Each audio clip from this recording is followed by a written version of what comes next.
ګرانو قدرمنو لیدونکو د فرهاد شیرینۍ کیسه را سره شریکوم خو د هغې نه مخکې که تاسو زموږ چینل نوي سبسکرایب کړی نو دا سبسکرایب کړئ ورسره د بیل دا بټن هم دباو کړئ. راځئ چې د فرهاد او شیرینۍ کیسه واورو چې دوی خپل مینه محبت څنګه کړی. راځئ. شروع د هغه پاک ذات په نوم باندې چې بخښونکی او مهربانه دی. شروع د هغه پاک ذات په نوم باندې چې د تمامو مخلوقاتو روحونه د هغه په قبضه کې دي. د ریډیو وطن اف ام 90.8 ډېر خوږو درنو لیدونکو د خپل کوربه سید عادل له اړخه د مینې او خلوص نه ډک نیکې هیلې احترامات او سلامونه قبول او منظور کړئ. څنګه چې تاسو ته پته ده چې د اتوار په ورځ یعنې د پیر په شپه د 11 بجو راوالې تر 12 بجو پورې موږ راوړو ستاسو دپاره ستاسو د خوښې خپرونه کیسه به درته وایم. کې نن هم زموږ سره لکه د ورکله په شان یو ښکلې شان کیسه ده او زر ته دله ځکه شروع کوم چې دا کیسه هم لکه د حاتمتایي د کیسې په شان ډېره اوږده وه. په تېره خپرونه کې موږ تاسو سره د حاتمتایي او د حسن بانو چې کوم سوالونه هغه شریک کړي وو. نن به ستاسو سره موږ د شیرینۍ او فرهاد کیسه به سره شریکوم. نو راځئ ګرانو قدرمنو لیدونکو چې کیسې ته غوږ شو. خو د کیسې نه مخکې تاسو ته یو ریکویسټ کوم چې د لومبنۍ نیمه ګنټه یا 45 منټ چې وي دا به صرف کیسه وي. د هغې نه پس ستاسو لا یو کالونه ستاسو نیغ پر هغه چې کومه مینه ستاسو کوم محبتونه را روان دي په 0937 55 12 21 باندې هغه به د کیسې نه پس ستاسو سره شریکو. راځئ چې غوږ شو کیسې ته.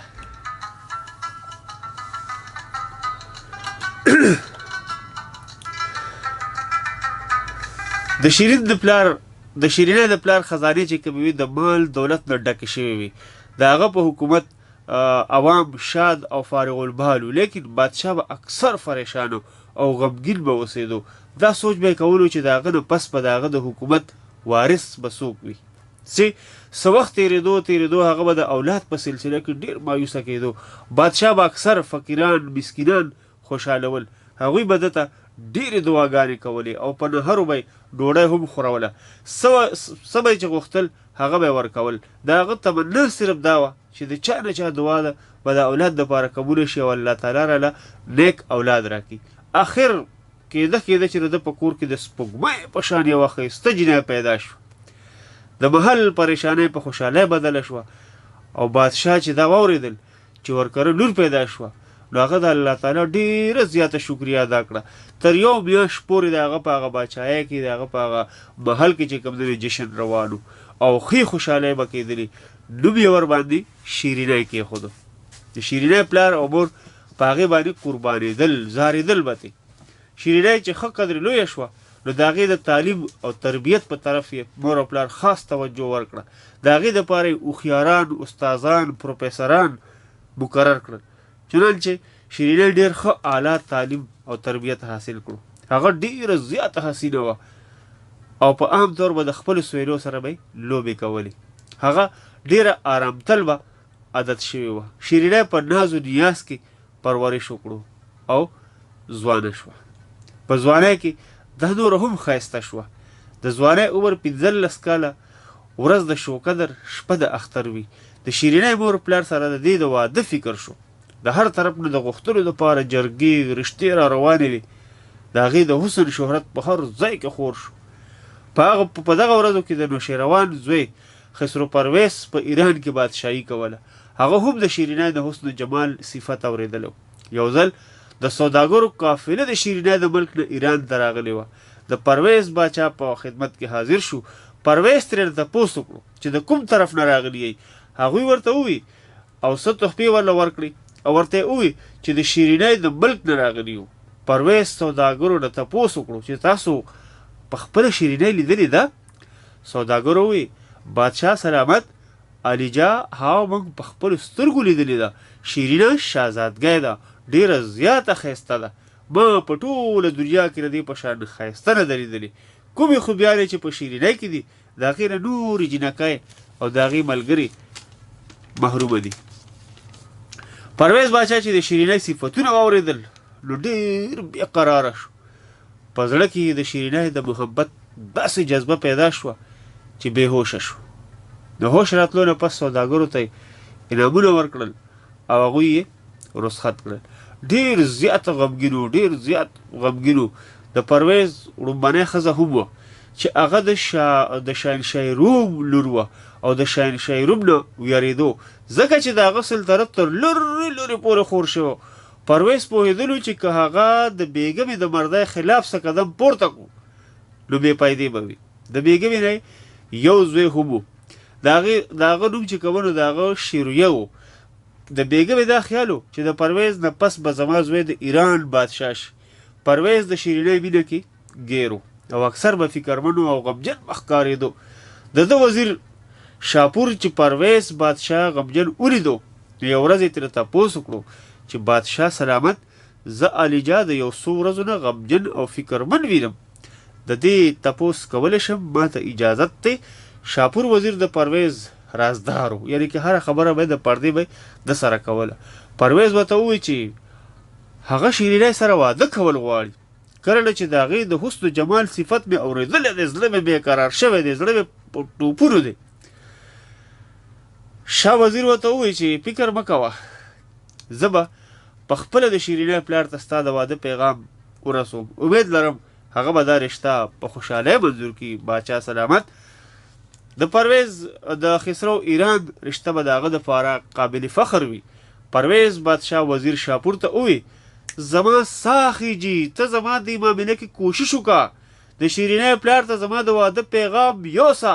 د شاپور وزیر د پرویز باچا یو تصویر هم ځان سره واغستو او د شیرینۍ وطن ته روان شو. بادشاه د وزیر دا دوره د ملکې نه پټه وساتله، ځکه چې هغه پوه و چې که د شیرینۍ په بابت معلومه شوه چې هغه هم د ایران ملکه جوړېدونکې ده نو دته به لویه لانجه جوړه شي، لوی افت به جوړ شي. ممکنه ده د هغه زوی شوریه به هم ترېنه خلاف شي. شاپور وزیر د پرویز باچا پیغام واغستو او د شیرینۍ ملک ته روان شو. اوس به لږ حال د شیرینۍ ووایو چې شیرینۍ څنګه وه. ټول ښایست، حسن و جمال، شیرین جمال ته رسېدلی و. ځواني یې د هغې حسن و جمال کې نور هم ښایست پیدا کړو. د لرې لرې ملکونو بادشاهانو پیغامونه به راتلل، لیکن د چا رشته یې هم قبوله نه کړه. په هغه ورځو کې د شاهي محل د تعمیر کار شروع او د بادشاه اراده وه چې دا محل د شیرینۍ په موجودګۍ کې تیار شي، ځکه چې یوه لور وه هغه هم نیازبینه او بیا د باچا لور وه. او دا یو ګوري د شیرین د شان و شوکت نور هم احترام وکړي. د شیرینۍ ملګري چې به وي به هر وخت د هغې نه راټولې وي.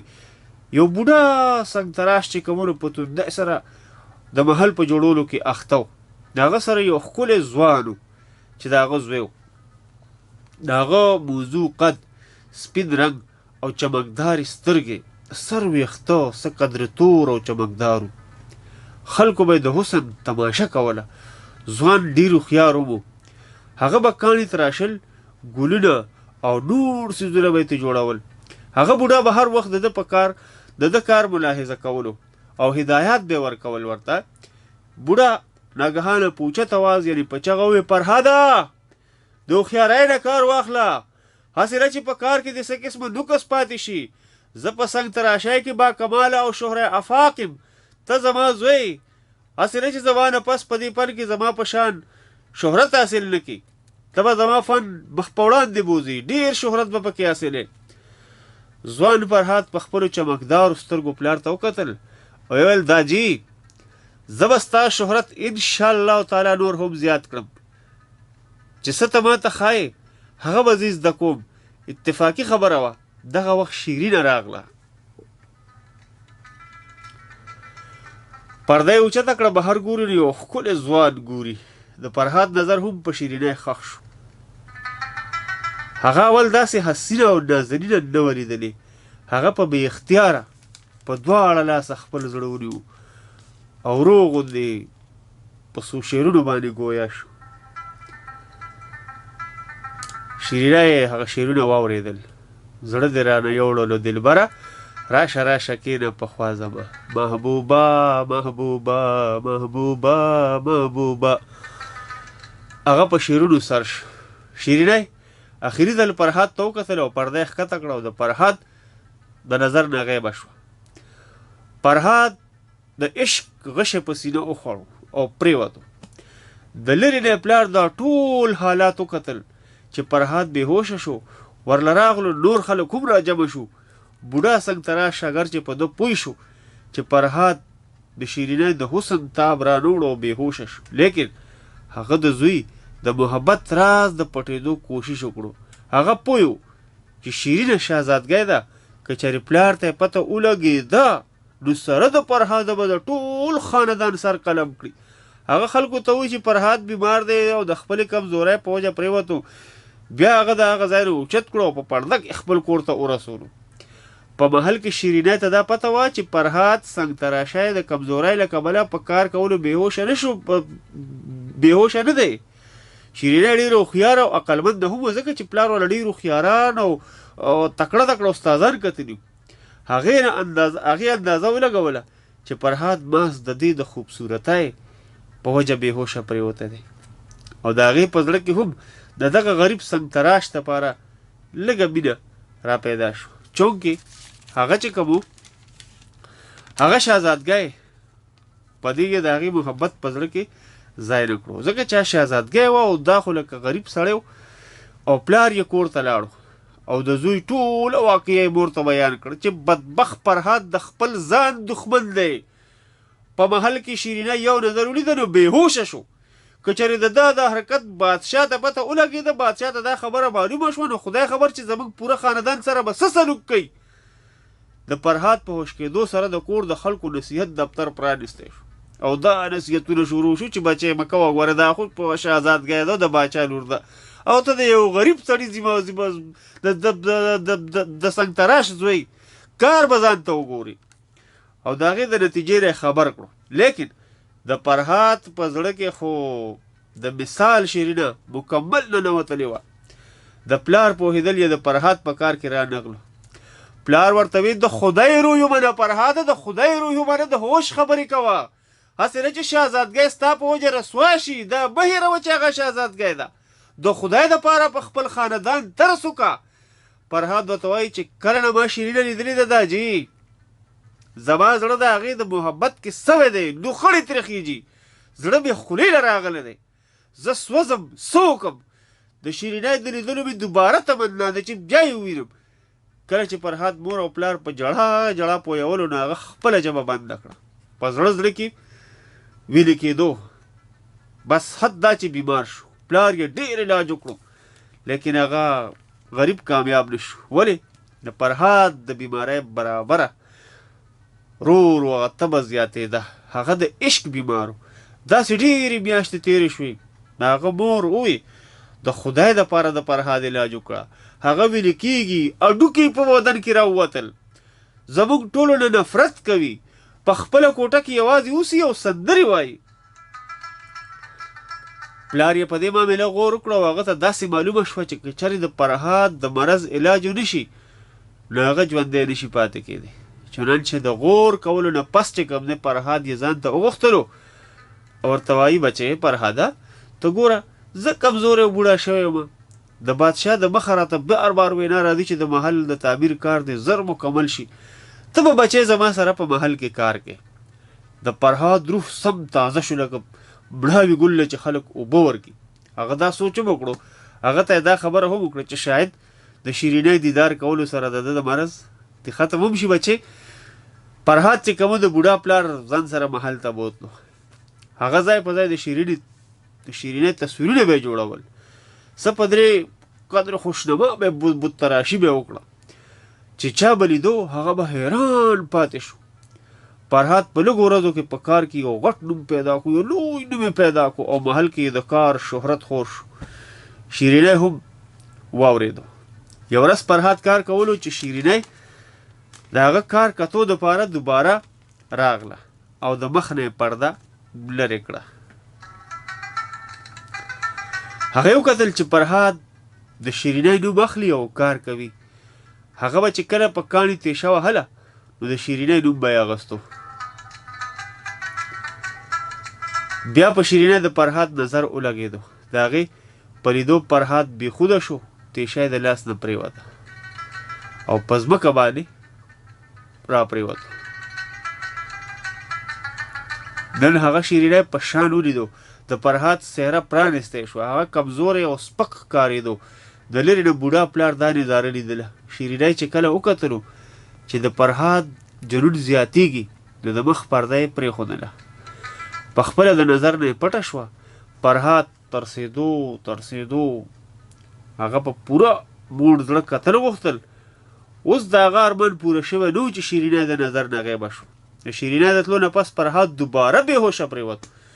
کومو خلکو چې محل کې کار کولو هغوی ته د فرهاد د محبت علم شوی و. هغوی ته پته وه چې هغه ځوان سنګتراج د شهزادګۍ په مینه کې ګرفتار دی. بوډا پلار یې پوهېدو چې که چېرې فرهاد ته لږ هم ډیل ورکړي نو د ده پوره خاندان دپاره به د هلاکت سبب جوړ شي. فرهاد یې هم هغه وخت د محل نه اوچت کړو او کور ته یې بوتلو. پلار یې بېحده غمګین و، ډېر زیات خفه و. یو طرف ته یې د زوی د ژوند سوال و او بل طرف ته یې د بادشاه یره په زړه کې پرته وه.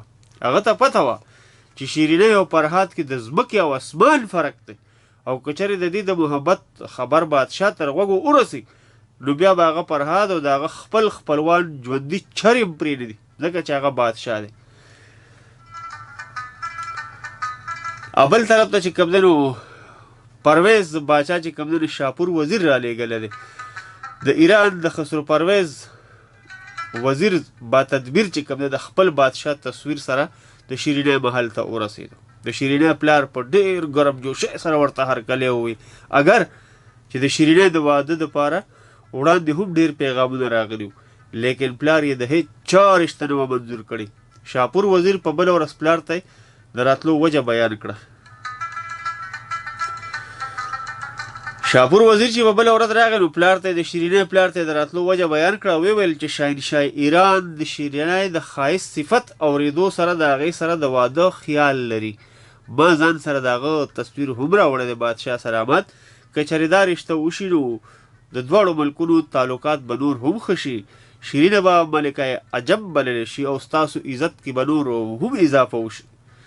د شیرینۍ پلار د شاپور خبرې ډېرې په غور سره واورېدلې. د شهنشاه ایران تصویر ورسره هغه د شیرین پلار ته حواله کړو چې دا واله د شیرینۍ والد صاحب هغه د ښځې سره په دې سلسله کې مشوره وکړه. د شیرینۍ پلار د خپلې کورودانې سره مشوره وکړه، ورته وویل چې تمامي دنیا دوه عظیم حکومتونه دي، یو روم او بل ایران سلطنت دی. مور چې د پرویز پټو ولیدو نو خاوند ته یې وویل چې دا رشته ضرور منظورول پکار دی. ولې چې تر اوسه پورې د شیرینۍ د واده په سلسله کې چې څومره پیغامونه راغلي دي په هغې ټولو کې شهنشاه پرویز زیات افضل دی. د شیرینۍ ملکه عجم جوړېدو کې به موږ ته نور هم فایده راورسي. پلار یې وویل دا خو صحیح دي لیکن په دې معامله کې د شیرینۍ نه هم څه تپوس کول پکار دي. زه د هغې د مردۍ خلاف چا سره واده نشم کولی. ملکې دا زما اخري فیصله ده. مور یې وویل زه به نن ترېنه تپوس وکړم، ته پرویز پټو ته هم وښیم. هغه بادشاه ډېر خوبصورته او روبداره او دبدبې واله دی. زما مکمل یقین دی چې شیرینۍ به دا رشته منظوره کړي. باچا سلامت هم په هغه ورځ د هغې د پرویز فوټو چې کوم دی خپلې لور ته وښودلو او ویل چې د شهنشاه ایران وزیر شاپور د واده پیغام راوړی دی.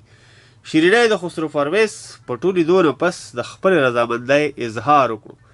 په هغې سره مور نوره هم خوشحاله شوه. په محل کې خوشحالیانې شروع شو. د شیرینۍ په زړه کې د پرویز د محبت جوش په ټوپونو شو.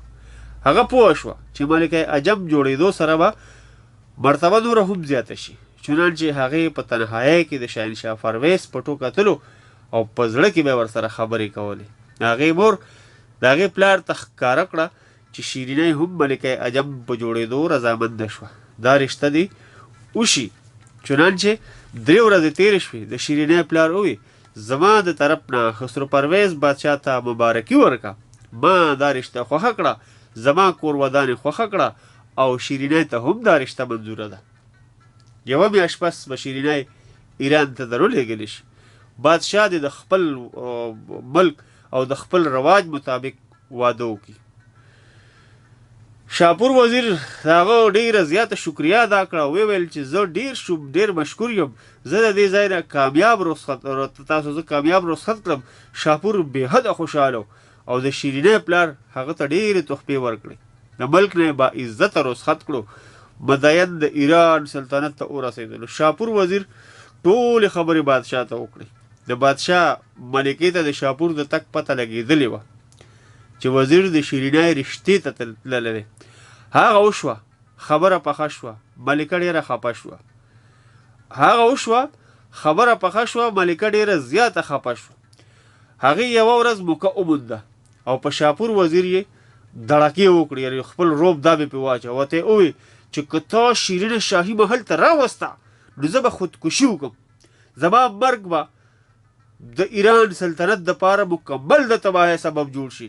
بادشاه ته یې وویل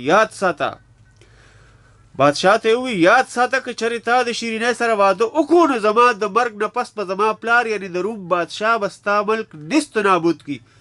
پرویز چې د ملکې خبرې واورېدې ورته یې وویل که شیرینه راشي نو بیا به هم ته د ایران ملکه یې، دغه مه کوه، ستا خپل مقام دی او ستا زوی به د تخت وارث وي. شیرینۍ ستا د خدمت دپاره راولم. لیکن ملکې دا خبره چې ته منله هغې بلکل منظور نه کړه. صفا یې ورته ووایي چې شیرینه محل ته د دارالسلطنت لیدلو ته هم برداشت نشم کولی. شاه ایران د ملکې په ناراضګۍ سره ویرېدو. هغه ته معلومه وه چې که چېرې د ملکې په ناراضګۍ سره د رومي سلطنت معاملات خراب شي د پرویز په زړه باندې سخت چوټ ولګېدو او ډېر زیات غمګین شو. هغه د دې خطرې نه شاپور وزیر خبر کړو چې راشه اوس په لویه لانجه واړېدم. وزیر وویل چې شیرینۍ راتلونکې ده، هغه د ایسارېدو انتظام دې وشي. ته آخر هغه هم شهزادګۍ ده. بادشاه وویل چې رومي ملکه خو د شیرینۍ دلته داخلېدل هم نه خوښوي.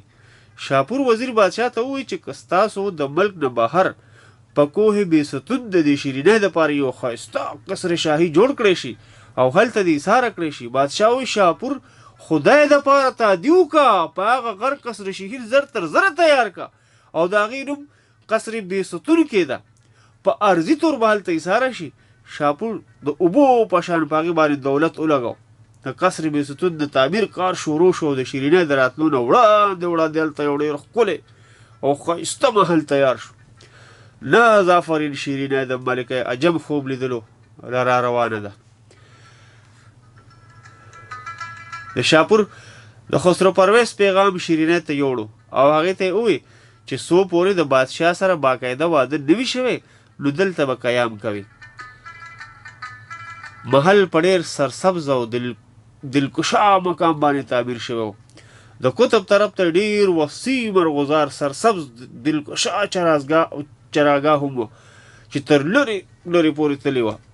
شیرینۍ سره بېشماره سهیلی وې. شیرینۍ قصر بیستون بې حده خوښ کړو او شاپور ته یې وویل چې څو پورې بادشاه سره زما باقاعده واده نه وي شوی تر هغې به زه دې محل کې یم. شاپور د ضرورت مطابق ټول سامان د خپل یاري پوره کړو او د شیرینۍ خوښ خوراک چې کوم پای و چې د چراګانو به یې راوړل. شاپور شیرین قصر بیستون کې ساتله او په خپله دارالسلطنت ته لاړ. بادشاه ته د شیرینۍ د راتلو خبر ورکړو چې شیرینۍ په قصر بیستون کې اوسېدل منظور کړه، خان مبارک شه، لیکن هغه هم ستا په محبت کې بېتابه ده، تا لیدل غواړي. پرویز چې د شیرینۍ د راتلو خبر واورېدو نو هغه نور هم بې ارامه شو او د هغې لیدل یې غوښتل. لیکن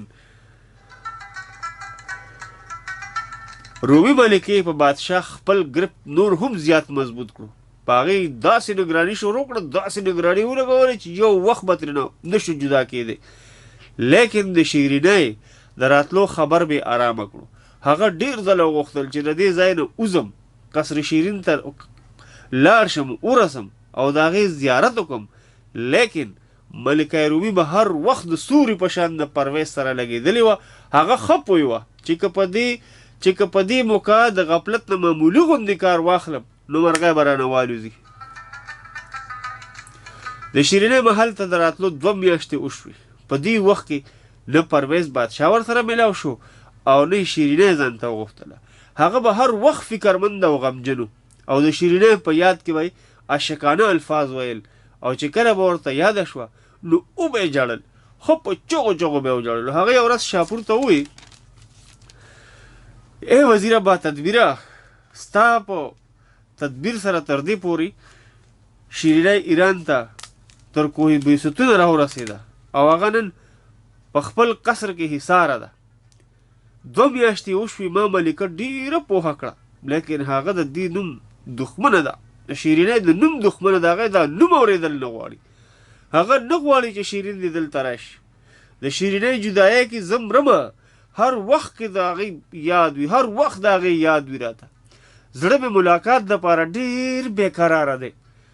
د شیرینی د ملاقات اسباب پیدا کا وزیره با تدبیره. شاپور وی بادشاه سلامت زه په خپله هم دا غواړم چې شیرینه دې محل ته راشي. پرویز ورته ووایي ته زما پیغام شیرینې ته یو څه ورته ووایه چې هغه دې په کلیزو کې میلاو شي او محل ته دې راشي نو ملاقات به مو سره وشي. ګریاسې ډېره ګرانه ده. شاپور د کوه بیستون په طرف لاړ روان شو. اوس د ایران وزیر او پرویز بادشاه په ځای پرېوتو.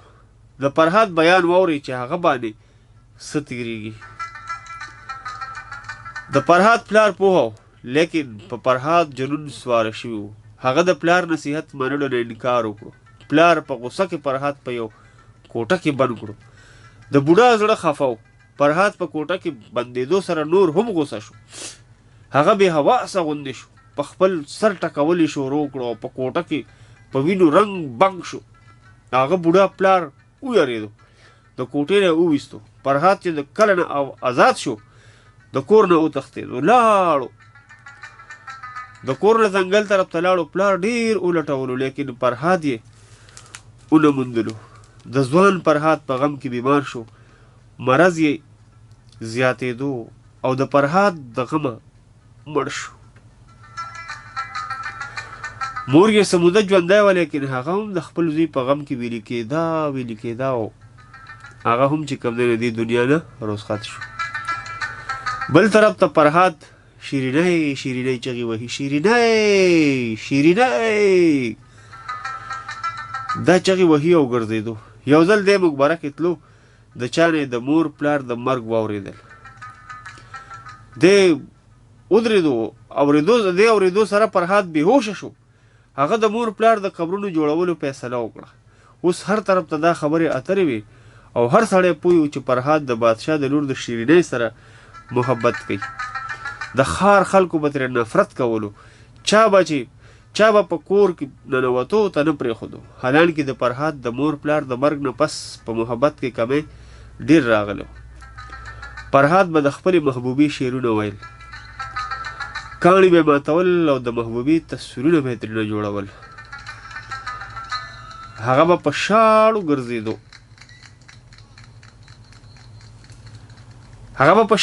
میرو ګرځېدو. په ځنګلو به ګرځېدو. دې په د شاپور چې راغی وزیر شیرینی ته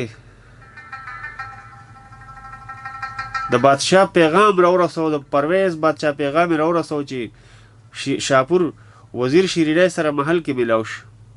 هغه ووی چې بادشاه ستا په محبت کې مبتلا دی. هغه شپه ورځ ستا یادوي. رومي ملکې په کابو کې کړی دی. که چېرې په بادشاه نګراني سخته نه وی نو په خپله به ملاقات ته راغلی وي. شاپور ووی ای ملکه عالم بادشاه ستا په یاد کې عاشقانه شعرونه وایي. شیرینه ورته وایي زه هم د بادشاه لیدو دپاره ډېره خواهشمنده یم او ډېر خواهش لرم او هغه د دیدار دپاره بېتابه او بېقراره ناسته یم. کاش چې زه هغه ووینم. شاپور وزیر د هر قسم چلونو نه واقف و. ډېر ښه پوهېدو.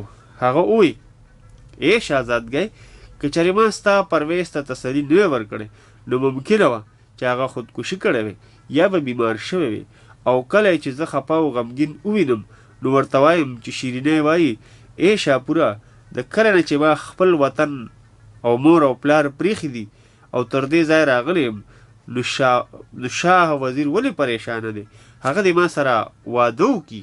عالیجا ما ته د هغه په محل کې په اوسېدو څه اعتراض نشته. شاپور وزیر شیرینی ته ووی چې پرویز خپله ملکه دلته راتلو ته نه پرېږدي. ما ته یې ویلي دي چې ته یې د کنیس په لباس کې محل ته دې راشي او رایې وله. هلته به تا ته د ملاقات کولو موقع میلاو شي. رومي ملکه به ستا د لارې نه لرې شي او شاه پرویز به ستا د حسن و جمال نه مستفید شي. زه به د ملاقات انتظام وکم. ملکه به په تیاره کې پاتې شي. ملکې شیرینۍ چې د وزیر خبرې واورېدې نو هغه ډېره زیاته غوسه شوه. هغې وویل ای شاپوره زه ستا په خبرو کې راغلم تر دې ځای راغلم اخر بادشاه ما ګړی سو. زه په قصر بیستون کې د هر قسمه تکلیفونه تیروم لیکن شکایت مې خولې ته نه دی راغلی. ته زما دا پیغام تر خپل بادشاه یوسه چې شیرینۍ شهزادګۍ ده شهزادګۍ هغه څه کنیزه یا لوفره جینۍ نه ده. بادشاه که چېرې ما خپلوي نو هغه دې د خپل قول او اقرار مطابق اول د ما سره واده وکړي د هغې نه پس به زه محل ته راشم. شاپور وزیر چې د هغې غصه ولیده او د هغې خبرې په غصه کې واورېدې نو په هغه ځان لګړه باندې ولګېد. شاپور وزیر شیرینۍ په هر قسمه پوه کړه. هغه یې په شیشه کې د اچولو کوشش هم وکړو لیکن شیرینۍ خپله بېعزتي ګڼله او خپله بېعزتي یې خوښه نه کړه. هغې ورته د مداین د تللو نه انکار وکړو.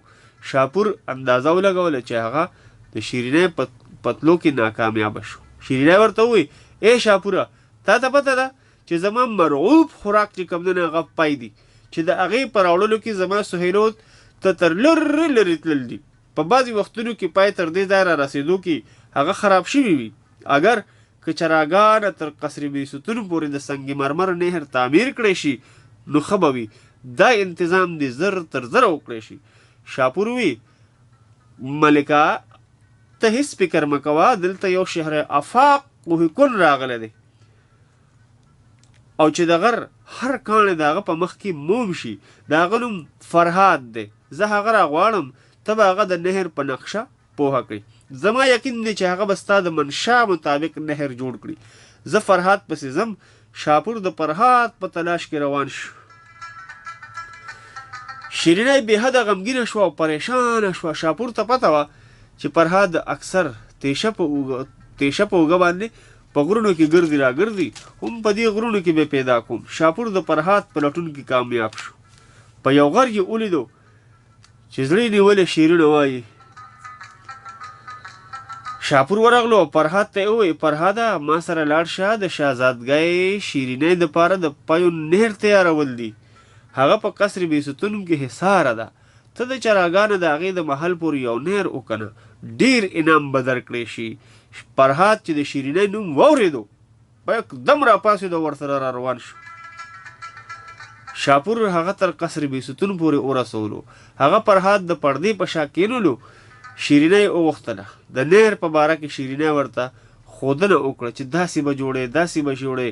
شیرینۍ ووایي ای فرهاده زه غواړم چې د چراګانه که چېرې په نهر کې پای واچولی شي نو هغه د بغیر د څه رکاوټ نظر تر زره محل ته را ورسي. د شیرینۍ په آواز کې خوږوالی او دلفریبي وه. فرهاد په پوره توجه د هغې خبره واورېده او ولې به یې نه اورېده.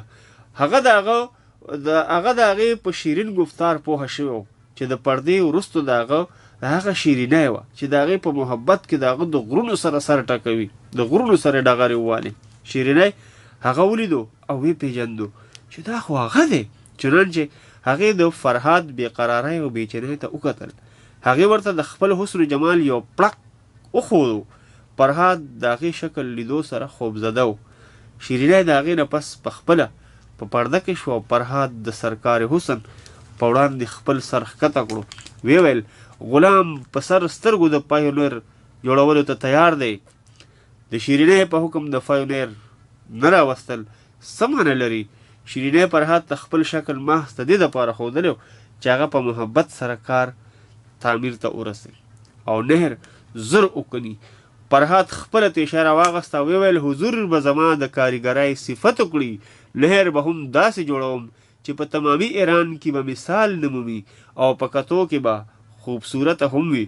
شیرینۍ د شاپور مخامخ فرهاد رخصت کړو لیکن هغې ته د فرهاد په باره کې معلومه شوې وه چې د هغه دې سره بې پناه مینه ده. شیرینۍ د محبت راز شاپور ته هم نو ظاهر کړی. ولې چې دغه شان د پرویز د ناراضګۍ خیال هم پکې وساتي. د فرهاد د رخصت کېدو نه پس شاپور ووی ای ملکه عالم که خدای کړي خیر وي نو دا شهره آفاق سنگتراش به د شکایت موقع نه ورکوي. زه د فرهاد د کاره خوشحاله او مطمئن یم. زه پوهه یم چې د نن سبا په سنگتراشۍ کې د ده مثال نشته. هغه به ځنګل نه تر قصر بیستونه پورې د پیو ولا راوستلو کې کامیاب شي. کوم نهر چې فرهاد جوړ کړي هغه به عین ستا د منشا مطابق وي. شیرینۍ ووی چې که چرې فرهاد په دې کې کامیاب شو نو زه به ښه انعام ورکړم.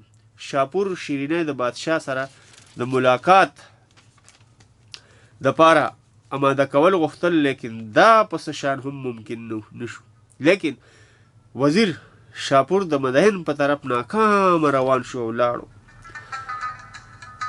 پرویز ته ورسېدو او هغه ورته ښکاره کړه چې شیرینۍ د واده نه بغیر دلته د راتلو نه انکار کوي او صفا صفا یې ورته ووایي چې که چېرې بادشاه ته د خپل لومړنۍ ملکې خیال نه وي نو هغه ته دې د بل محل جوړ کړي.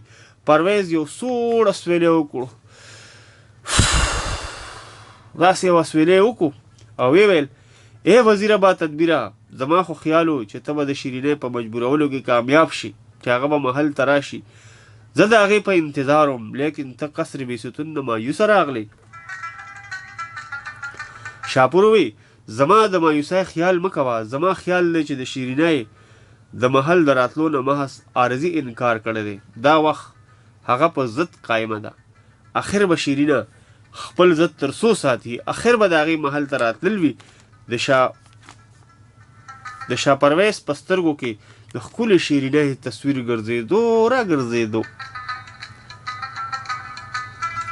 هغه غوښتل چې په هر صورت هغه وویني، لیکن لا اوس د هغې دپاره څه داسې صورت نشو کېدی. شاپور وی علیجا شیرینۍ یوه ډېره نیکه شهزادګۍ ده، ډېره خوبصورته شهزادګۍ ده. هغه د کنیز غوندې محل ته راتلل خپل توهین ګڼي. ما د خپل طرف نه په هغې کافي زور وکړو، خپل وس مې وکړو، لیکن هغه بالکل نه مني. د پیو په سلسله کې د هغې دپاره د نهر تیارېدو حکم مې ورکړی دی. یو ماهر سنګتراش د کار دپاره مقرر شوی دی. علیجا څه موده پس به د شیرین د راتلو دپاره تیاری وشي. بل ما اورېدلی دی چې د ملکې رومي طبیعت نن سبا ناسازه دی. پرویز ووایي که چېرې هغه مړه شوه، یخ خدایه توبه، نو ښه به وي. که چېرې هغه مړه شوه نو ښه به وي، ځکه چې د هغې د مرګ نه پس به زه شهزادګۍ شیرینۍ ته لاره صفا شي. هغه بیماره ضرور ده، لیکن داسې بیماره نه ده چې د هغې په وجه د مرګ نوبت راشي.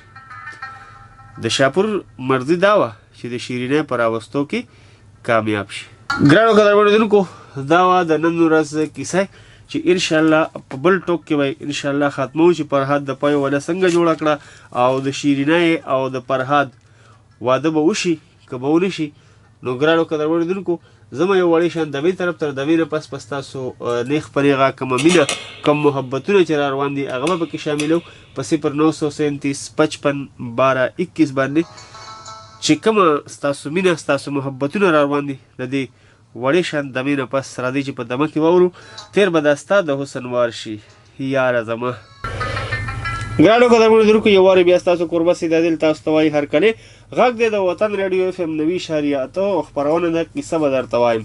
کیسه به درته وایم کې موږ نن تاسو سره د فرهاد او شیرینۍ لومړنۍ حصه چې کوم هغه هم سره شریکه کړه. ورپسې اوس تاسو د کالونو ستاسو د مینې ستاسو د محبتونو نمبر دی چې تاسو دې خپرونې ته کیسه به درته وایم ته په کم نظر ګورئ او آیا کیسه تاسو واورېده که وام نه اورېده. را روانو وختونو کې به دا کیسه کوم ځای ته رسي په دې بارے به تاسو سره خبرې کوو په خبرې اترې کوو تاسو سره په 0937 55 12 21 باندې. راځئ چې واخلو چې لومړنی ملګری زموږ سره څوک دی. السلام علیکم. وعلیکم السلام ورحمت الله وبرکاته. جی ورور مې څوک دی او د کوم ځای نه دی؟ اسلام الدین ګجرو غړی نه دی. اسلام الدین د ګجرو غړی نه هرکلی راته وایو ستړی به شي. مننه جی ډېره مننه. کیسه خو مې ډېره په دهان سره اورېده. واده اورېده؟ بالکل مې اورېده. شکر دی. تاسو د کیسه ډېره په پینډینګ کې پرېږدئ لکه دا لکه بلې ته بیا مونږ خامخا به لکه دې ته بیا خامخا کښېنو لکه ډېر پینډینګ کې تاسو دا شي دغه پرېږدئ. نو هلته چې کوم دی نو وخت کمی کوي او ستاسو مینه ستاسو محبتونه په موږ باندې ضرور دي. دا خبره خو بالکل زه منمه، خو د فرهاد او شیرینۍ د واده ته به موږ ډېر انتظار کوو. دي وپکې لا چې وبه شي یا که وبه نه شي شو به شو باندې چې دک وایو کنه یا الله دې خیر وکړي. او یا نو بس ډیر خوند وکړو ډیر مزه وکړه ټول دا ورګه د پیدا له جوړي دا غیر په غرونه واري بیا به چې ته خدای خبر چې قسمت شوه دی او کله نه دی شوه دک خبره ده جی بالکل بالکل او یا او بل خبره ده چې کیسه وته مونږ ټول ناس یو اور کنه ډیر خوند وکړو ډیر باندې جیو جهان مننه. او یا بس تاسو ټول ریډیو په وطن ته جی د ما سره د ما طرف سلامونه ورکړي جی. ډیر مننه جی او جهان مننه تاسو د مینه. مننه جی ډیر مننه السلام. په 0937551221 باندې تاسو مینه تاسو محبتونه ډیر په ګڼ شمیر کې روان دي. السلام علیکم. الو السلام علیکم. وعلیکم السلام. دا خوږ आवाज د چا دی او د کم کلی نه دی؟ یا د بنیر را خبرې کومه کاکي تاسو دا ریډور خلاص شو که څه حساب شو؟ دا زمونږ ریډور خو صحیح دی د خیره سره. یاره داسې خپله کیسه وه بس هغه چې ایران به وزیر له ورکوله په دغې نه بس داسې ډوبه کې ټک نه کوي څه حساب دی یاره ما خو دا شی خراب شو. نه وزیر له نه ورکوله بادشاه له ورکوله خپله لورو. او شیرینی باچا له ورکوله او د بادشاه ډېر کوشش کوم دا ستن هغه راړم او ټک پکې نه راځي دا زما یقین دی نیټورک خراب دی. داسې دا ستن ولې لږه بره که والله چې تمامه مې وګرځوله یاره. ښه زه خپل تکنیکي چارو ملګری چې کوم دی هغه ته وایم چې راشي وګوري. ښه خیر دی زموږ په خدمت کې به دومره مزهداره کیسه وه په ایماندارۍ کې ته وایم زه نیمګړې پاتې شوه. خیر ده بله پیره به برابرېږي د خیره کیسه انشاءالله. نشته یاره نشته نه راځي پکې زه وبه چې خیر زه ملګري ته وایم هغه مې اوس چک کړي. ښه ډېره مننه ستاسو د مینې. 0937551221 باندې ګورو چې بل ملګری سره. السلام علیکم. الو السلام علیکم. وعلیکم السلام. جبران سر خبرې کوي. سعید عادل خبرې کوم جی. څنګه یې جی ښه الحمدلله ستاسو دعاګانې دي. تاسو را سره خپله پېژندګلي وکړه نو خوشحاله به شو. شمس الاسلام د تقوید عبدالله جان کلي. شمس الاسلام د تقوید عبدالله جان کلي نه. او کیسه خو ډېره مزېداره وه ډېره ښکلې کیسه وه خوږور یو موبایل غوږ ته نیولې او ریډیو دې چالو کړی پور کې وا دې اورېده او اورېده ډېره مزېداره کیسه وه پوه شې. صحیح ډېره مننه. کوم ځای دې پکې ډېر خوښ شو؟ کوم ځای دې پکې ډېر خوښ شو په کیسه کې؟ بس کیسه کې دا ډېر خوښ شو چې دا چې دی دا ولې دا ولا دغه پی ولې ولا دغه کوله پوه شي او ولا راډیو او هر قسم قربانۍ دغه ځان دغه کړې سختې ته ځان نیولې پوه شي. ورګه سخته خو به اوس شروع کېږي. غرونه به پیاوارئ غرونه اوس واده به کېږي خو نو دا خو د قسمت خبرې دي. اندازه راته دې ښکاري واده به کېږي که نه الله دې وکړي. په هېڅ شک کې هغه مور او پلار هم لاړل بېلل که نه یقین وکړه دا کیسه به هم نه ده کتلې لا پوره لا نه مې ده کتلې پوره چې واده مور او پلار هم لاړه د هغې نه مستله خبر نه شو که نه او په شړو شمباړو ورړې په ګټو باندې به هغې تصویران جوړولو او لالو یې کیسه پاتې ده په سنګ مرمر اوس د دې په وله کې به د دې هر ځای تصویر جوړوي. دا دومره مینه هم ښه نه چې تصویران ولا خلک بیا په ولو کې لګوي. نور خیر دی؟ خیر الله دې عزت وکړو الله دې کامیاب کړو خدای دې مننه جی یو جهان مننه ستاسو د مینې ډېر په شوق هم واورې الله دې کامیاب کړه نور کسان هم کارونه کوي ورته ډېره مننه یو جهان مننه. وعلیکم السلام. 0937551221 باندې ستاسو مینه ستاسو محبتونه. السلام علیکم. السلام علیکم. وعلیکم السلام. دا خوږ اواز د چا دی او د کوم کلی نه دی؟ اواز خبرې کوم حراجان منبر کلی نه.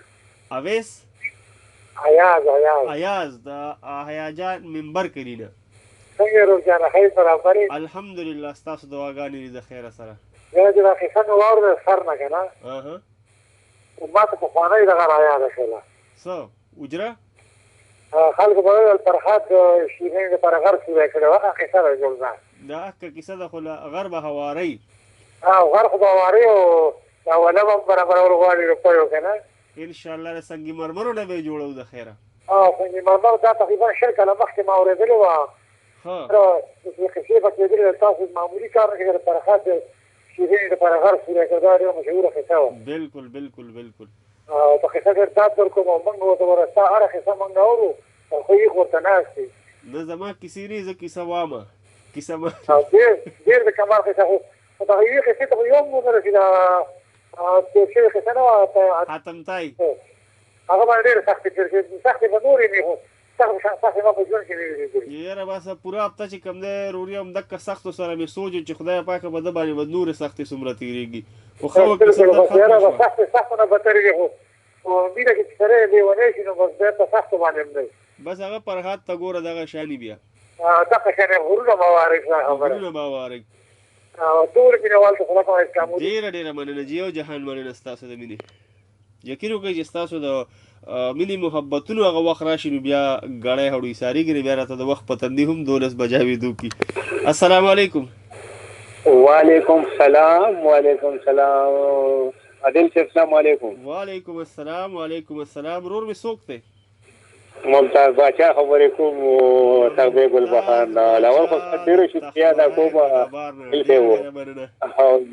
او بل خسرې داسې مزیداره وه که نه چې یقیني اوده کړې وم قسم دی چې اوده شوې وم ورته دا څه بیا خو به تاسو په کیسه نه یې پوه شوي چې اوده شوی او نیمه مې واورېده خو بس اوده شوې وم پخوانۍ قصې دغه راته ویل چې هلکه پلار به راته چې قصې کولې نو خو به اوده شو که نه هلکه هغه شان قصه راته شروع کړې او قسم دی چې اوده شوې وم خو ډېره خوند یې راکړی و جي او که نه نه نو چې اوده شوې نو بیا په کیسه پوه شوې که نه څه بس لږه نیمه مې واورېده که نه بس باقي چې اوده شوې وم عادل صاحب او که بس هغه نیمه داسې ده چې دغه ته یې ووایې فرهاد ته شاپور دغه ورته ووایي شیرینۍ ورته ووایي چې ما د پایو نیر جوړ کړه جی جی اوس هغه غریب تیشی په اوږه کېښود او روان شو اوس په نیر جوړوي د پایو د سنگ مرمرو نیر به جوړوي نو عادل صاحب پخوانۍ مینې خو بل شان وې که نه او که نه هغه خو ډېرې زیاتې زورورې مینې وې که نه جی بالکل ډېر خوند کوي قصې ډېره منه که خو بس افسوس دا دی چې د دې اخري کې لږ اوده شو انشاءالله کیسه خو لا نیمه پاتې ده ښه جي بس اوس ورته بس دغه کوم انتظار به کوم جي انشاءالله که خیري او عادل صاحب ګوره ډېره شکریه دی د کوم چې تا زما نوم په غزل سره یاد کړی ډېره شکریه دی د کوم ډېره مننه جي او جهان مننه ستاسو د مینې دا ستاسو السلام علیکم وعلیکم السلام 093755 باندې باندې ستاسو وینیم را روانې دي او د وخت په تندي راته هم د چا خبره 12 بجاویږي نو ګورم آخري کالر باخلم او کیسه چې کوم نه نیمګړې ده ښه کیسه پوره نه ده نیمه مې پرېښوده او نیمه مې درته وکړه انشاءالله چې پر اروان خپرونه کې به کیسه به درته وایم کې به دا کیسه برابره وکړه خیري السلام علیکم وعلیکم السلام جی خور مې څوک ته او د کوم ځای نه ده مسکان تخبینه مسکان د تخبینه هر کله راته وایو خورو کیسه مې واورېده خور ته به کیسه کې موږ بیا نه اورو بس مونږ خو راځو ستاسو دپاره چې کیسې تاسو ته وګورئ چې زاړه حجرې او دغه راته یاد کړو چې پخوا به کیسې څنګه وي پخوا خلکو کې څومره مینه محبتونه پخوا به د خلکو په زړونو کې چې کوم دی د یو بل دپاره څومره احترام و بله هفته چې ما په پیله کې ستاسو پروګرام اورېدلی او اوس یې ریګولر ماشاءالله کیسه دې خوښه شوه د کیسې نه زیات ستاسو محنت ډېره مننه یو جهان مننه خپلو مینهوالو ته بس پیغام ورکول غواړئ دوا سلام لیږل غواړئ چاته ټولو مینهوالو ته دعا ډېره مننه وعلیکم السلام یو جهان مننه ستاسو د مینې هغه ګړی هغه لمحې هغه ساعتونه هغه وختونه په سر ولاړ دي کوم چې به زموږ به ستاسو عارضي بېلتون راولي که ژوند وفا وکړه ساګانو به وفایي ونه کړه نو انشاءالله تعالی چې پر روانه هفته کې د پیر په ورځ او د اتوار بخښنه غواړم د اتوار په ورځ او د پیر په شپه د 11 نوالې تر 12 بجو پورې به ستاسو کوربه سید عادل یو وارې بیا حاضرېږي تر هغه دمه پورې کې د خولې نه مې څه داسې خبره وتلې وي چې ستاسو خاطرې دروند شوي وي ستاسو زړه ته پې سازار رسېدلی وي د هغې دپاره غواړم د زړه له کومې د ستاسو نه بخښنه کوم هم ډېره زیاته مننه چې دا 1 ګنټه مو زمونږ د کیسه برداشت کړه د هغه مینهوالو له زړه له کومې نه مننه کوم مینهوال چې د ټلیفون په کرښه باندې راغلل موږ سره خپله مینه خپل محبتونه شریک کړل او د هغه مینهوالو هم د زړه له کومې نه مننه کوم مینهوال چې د SMS په کرښه راغلل د فیسبوک د پاڼې په کرښه باندې هغې کې و صابر بالا ګړی والا او په پښتنه مینه د زړه نه تاسو ټولو مینهوالو ته سلامونه وعلیکم السلام ډېره مننه صابر د بالا ګړی اسلام و دین یاد کړی و په خیر راغلی جي ستړي به شئ ډېره مننه او ښکلې کیسه ده اسلام الدین ګجر غړی. ډېره مننه چې اسلام الدین رور ستاسو یو جهان مننه. او بیا یې میسج کړی دی ګورونه را لیږلي دي، یو جهان مننه ستاسو د مینې ستاسو د محبتونو او د هغه مینهوالو هم د زړه له کومې نه مننه کوم کوم مینهوال چې زموږ سره د ټلیفون په کرښه باندې رالل، موږ سره یې خپله مینه خپل محبتونه شریک کړل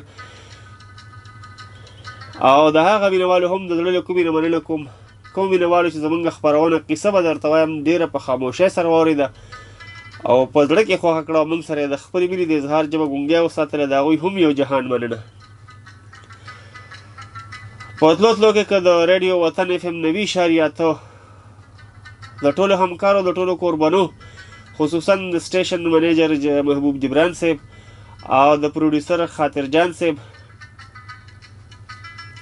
او ورسره د نورو ملګرو مننه ونه کړم نو دا به دوی سره سراسر زیاتې وي.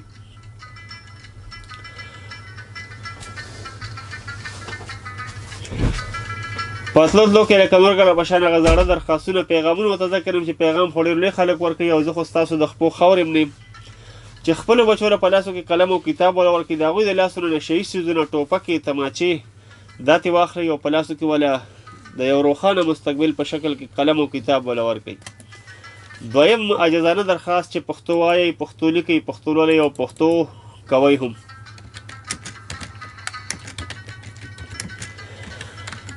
الله دې بیا راوله یاره، الله دې بیا راوله یاره، ماشوم زړګی مې درپسې جړا کوي نه او دا ته چې زه اخر به لاړ شي، دا ته چې زه اخر به لاړ شي ما ته ګړی په ګړی مه وایه چې زما او چې رخصت اخلې منګول راکه، چې رخصت اخلې منګول راکه چې پناه کېږي مخ راواړوه مینه. ګرانو قدرمنو لیدونکو هم په دې ځای باندې خپل کور بسئ د دې له ورکړئ اجازت چېرته هم چې ښه د آباد و شل او بریالي اوسئ. کور مو ودان، شپه مو په خیر، د لوی الله په امان.